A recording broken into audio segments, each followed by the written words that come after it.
9 out of 10. That's how many people will fail their goals this year. Doesn't matter if it's eating more healthily, getting fitter, or starting a new business. 91% of people who set goals for the new year end up failing them every single year. And I don't know about you, but to me, this is insane. If you're watching this video, my guess is right now you probably feel like you're one of those people who've already failed. But if you are, my message is to you, don't worry.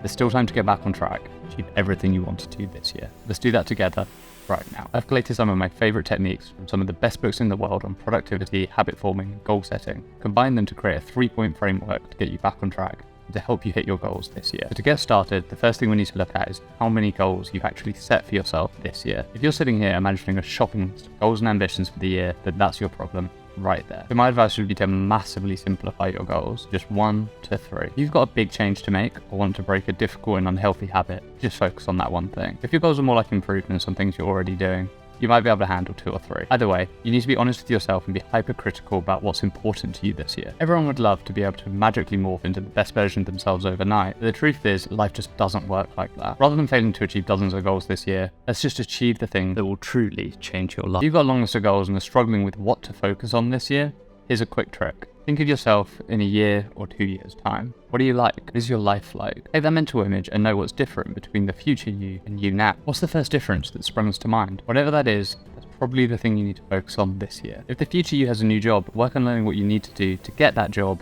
this year. If they're healthier or fitter, focus on that. Whatever the most striking difference is what you should probably do this year. Also, on this point, pick what matters to you and forget what everyone else thinks you should do. It honestly doesn't matter what other people think is important. This is about you becoming who you want to be. Hopefully, it's now clear what you want. Let's talk about how you're going to get there. My next point is all about how to set, or more accurately, not set goals. I know what you're thinking, but hear me out. The problem with a New Year goal is it's normally some abstract state set far in the future. It's not immediately actionable. You can't be healthier. You can't already have a new job. Habits, on the other hand, are real, timely, and most importantly, they're actionable. They're things that you do every week or even every day that result in something tangible. Or you can't be healthier, you can act like a person who's already healthy. If we continue on the example of being healthier, to think of the habits you need to form, just ask yourself, what would the habits be of a person that was already very healthy? Maybe that's tracking your food intake or exercising on a regular schedule. Whatever your goal, try and boil it down to some key habits that a person who's already achieved that goal would have. These are what you're going to implement. Now, to make these habits as easy as possible, you need 2 things: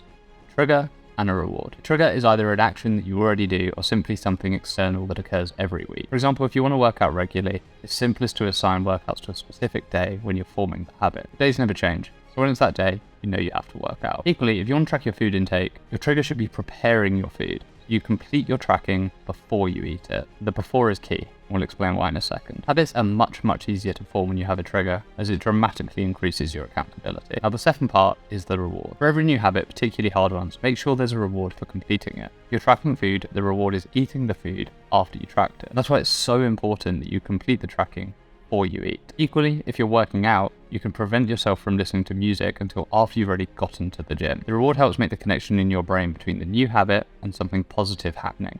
And it helps make it feel less like a chore. Right.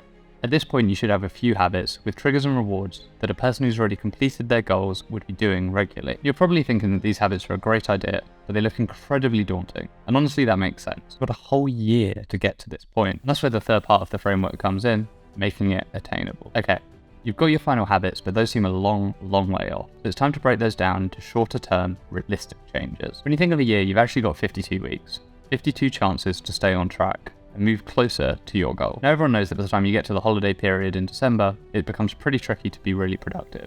So we're going to chop our year down to 48. 48 is 4 lots of 12 weeks. And for each of these 12 weeks blocks, we're going to set a different version of the habit, progressively getting harder. This will help us to just focus on what we need to do right now and break down these really challenging goals into something much more manageable. The 4 blocks should look like this. For the first block, consistently do a habit regularly with your trigger and your reward. It's just about cementing in the ritual of doing something when a certain time or event takes place. Using our examples from earlier, you can track your breakfast on weekday mornings or just work out on Tuesday and Thursday. It doesn't matter that you're not going to make huge progress by doing this. It's just important to cement a basic version of the habit first. Nearly half the people that set New Year's goals fail before March, so the problem is often just starting to make progress. Now, for the second and third blocks, create similar but slightly harder versions of the habits in the first block. Continuing our example, you could exercise 3 and then 4 days a week, or work up to tracking your breakfast, lunch, and dinner on weekdays. You're now building on a habit to slowly increase your tolerance for this new activity or lifestyle over time. For the fourth block, this should be the original habit that you had in mind. The final block is just about executing consistently and driving the real progress home at the end of the year, building on the months of habit forming you've already done. That's the framework. This framework isn't going to make you suddenly achieve your goals overnight, but it keeps you focused on what's important right now, and that's progressing one step closer every day. Anyone can change their life.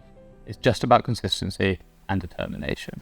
So as a reminder, you've got to simplify and prioritize what matters to you. Create habits, not goals. Make it achievable via 12-week blocks. Finally, if you've already slipped up and are off track right now, it is okay. Even people that eventually end up achieving their goals usually slip up 14 times on average in the process. It's not about doing everything perfectly, because no one is perfect. If you slip up, try to get back to it as quickly as possible. The faster you get back on track, the less the mistake matters, the more likely you are to smash your goals this year. It might be hard, but keep reminding yourself what your life could be like.